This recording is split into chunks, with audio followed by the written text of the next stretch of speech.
गौरव जी। राधा राधा। श्री हरिवंश गुरुदेव, आपके चरणों में कोटि कोटि प्रणाम। हे गुरुदेव, मुझे जानना है कि क्या आपकी जैसी दिनचर्या होगी तभी भगवत प्राप्ति होगी। मुझे जैसे पापी को कैसे जिनके पास दिनचर्या नहीं है कुछ, तो कैसे प्यारी जू का मिलन होगा। जब धनी बनना होता है तो ओवर टाइम भी काम करने में कोई थकान नहीं महसूस होती, पता है नहीं। जैसे हमारा लक्ष्य कि 8 घंटे में इतना रुपये मिलेगा, अगर हम 4 घंटे और कर लेते तो इतना मिलेगा, तो थकान नहीं महसूस होगी, क्योंकि हमारा लक्ष्य रुपया बन जाता है। जब हमारा लक्ष्य बन जाता है कि मुझे भगवत प्राप्ति करनी है, तब फिर बात दूसरी बन जाती है। नारायण हरि भजन में ये 5 अनुसुहात, विषय भोग, निद्रा, हंसी, जगत प्रीति, बहुबात। अब जो आज हमारी दिनचर्या है, आज की थोड़ी है। बचपन से लड़ाई लड़ी है नींद से, अभी दिनचर्या आज के अभ्यास से हो जाएगी क्या? बचपन से इससे लड़े, बचपन से इसको, तो अब वो जाकर अपने रंग में आ गई। ये दिनचर्या हमारी थोड़ी है, अभ्यास की है। अब एकदम ठीक निशाने पे गोली तुरंत थोड़ी मार दिया है, उसने वर्षों अभ्यास किया है, गोलियां बर्बाद की है, अब तब जाकर वो निशानची बना एक गोली ना। तो अगर आपको भगवत प्राप्ति करनी है तो अधिक समय हमको भगवत चिंतन में देना होगा। विषय भोग, निद्रा, हंसी, जगत प्रीति, बहुबात, ये हमारे भजन में बहुत बाधक है। विषय भोगों में मन इंद्रियां सुख ले रही हैं, तो किस मन इंद्रियां से भजन करोगे?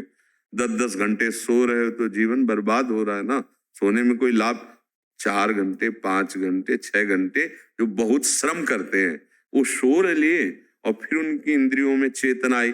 हमें देखना है कि सोने में लाभ क्या है। जब हम सोते हैं उस समय संसार की याद भूल जाती है। 4 घंटे, 5 घंटे, 6 घंटे, 7 घंटे, तो हमारी इंद्रियों में पुनः बल, ऐसा लगता है ताजगी आ गई।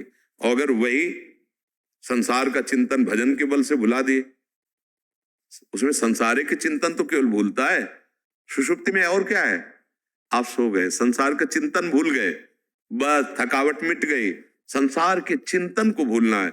अगर हम राधा राधा राधा राधा राधा कहते हुए 2-4 घंटे से काम चला लिया और शेष समय नाम जप करते हुए सेवा कार्य कर रहे हैं, तो थकान नहीं होगी।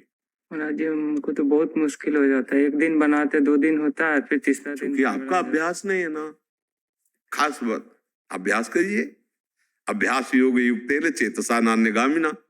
अब जब अभ्यास कीजिए, आप कितने घंटे आप सोते हैं, कितने घंटे जगते हैं, और अगर आप भोगों में उतरे रहेंगे तो अभ्यास नहीं बनेगा। फिर भी बात ध्यान रखो। देखो, गाड़ी कितनी भी बढ़िया हो, उसमें डीजल की आवश्यकता होती है, नहीं खड़ी रहेगी। मनुष्य जीवन का जो डीजल है वो ब्रह्मचर्य है। पक्की बात समझ लो। इस गाड़ी को चलाने के लिए ब्रह्मचर्य चाहिए। अध्यात्म यात्रा और लौकिक यात्रा दोनों के लिए पावर चाहिए। आप ब्रह्मचर्य को नष्ट करते जहां खूब बलवान पदार्थ पाए, वो काम क्रोध लोभ आपको रौंदते रहेंगे। इसे बल नहीं कहते हैं। 4 दिन के बाद आपका शरीर रोग ग्रसित हो जाएगा। अगर आप, खास बात है, आप अपनी जीवनी शक्ति का संरक्षण नहीं करते तो भूल जाओ कि आप दिनचर्या निभा पाओगे। विषयी भोगी पुरुष की कभी दिनचर्या नहीं होती, संयमी पुरुष की दिनचर्या होती। तो संयम को उचित, जैसे गृहस्थ में है तो उचित संयम धारण किया जाता है। अंतराय जितना हो गया उतना अधिक से अधिक संयम पूर्वक फिर साधना और फिर गृहस्थी के कार्यों में लगा जाता है। देखो, हम सब गृहस्थ हो चाहे विरक्त, जैसे भोजन आवश्यक वैसे व्यायाम आवश्यक है, जैसे श्वास लेना आवश्यक वैसे प्राणायाम आवश्यक है। आप भोजन पाते हो, अगर आप वर्जिश नहीं करते, व्यायाम नहीं करते, तो शरीर का सिस्टम खराब हो जाएगा। आपका भोजन ठीक नहीं, आपका व्यायाम ठीक नहीं, आपका प्राणायाम ठीक नहीं, आप कैसे सतमार्ग पे चलेंगे? फिर तो मतलब खिलवाड़ भी 4 दिनों बाद और रोगी हो जाएंगे, फिर कैसे चलेंगे? और जहां स्नान कीजिए कुछ ऐसा रखिए, जहां थोड़ा व्यायाम कीजिए, दौड़िए धूतान। ब्रह्मचर्य ऐसे थोड़ी रहा जा सकता है कि आप खाओ पड़े ब्रह्मचारी रह जाओ। खून पसीना एक करना पड़ा, उसको हजम करना पड़ता है। 8-8 घंटे पद्मासन में, तब अब ऐसे थोड़ी परमार्थ में चला जाता है। अब थोड़ा कसो अपने जीवन। उषा जी।